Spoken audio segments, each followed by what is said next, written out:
But the day of the Lord will come like a thief. It's the Amplified Bible makes good and loud for you. Go ahead. Then the heavens will vanish with a mighty and thunderous roar, and the material elements will be destroyed with intense heat, and the earth and the works that are on it will be burned up. This is going to happen. Why? The heavens and the earth are here.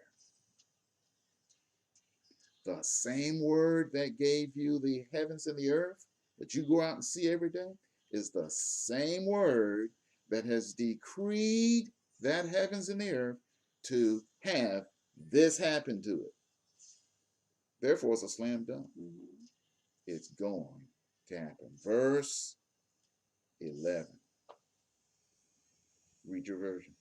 Since all these things are to be destroyed in this way, what kind of people ought you to be in the meantime in holy behavior?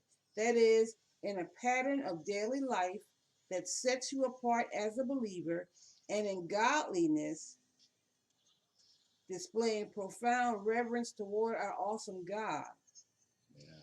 while you earnestly look for and await the coming of the day of God. For on this day the heavens will be destroyed by burning, Yeah. and the material elements will melt with intense heat. All right. Now, whenever the day of the Lord comes,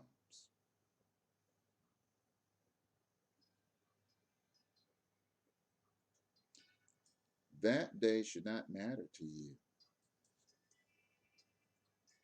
We teach on these subjects of the day of the Lord. This is to inspire faith in the believer. Right.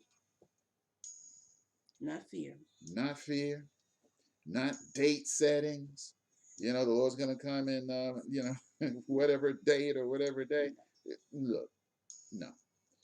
The Word of God inspires faith in the believer. That's what we're sharing with you. The question after he's telling us how it's going to be destroyed, we go back to verse um, verse 11. Since all these things are to be destroyed in this way, what kind of people ought you to be? Yeah. You ought to be living your life like it's Jesus is coming tomorrow. In the meantime, until that day, you should not be slacking in your walk with Christ.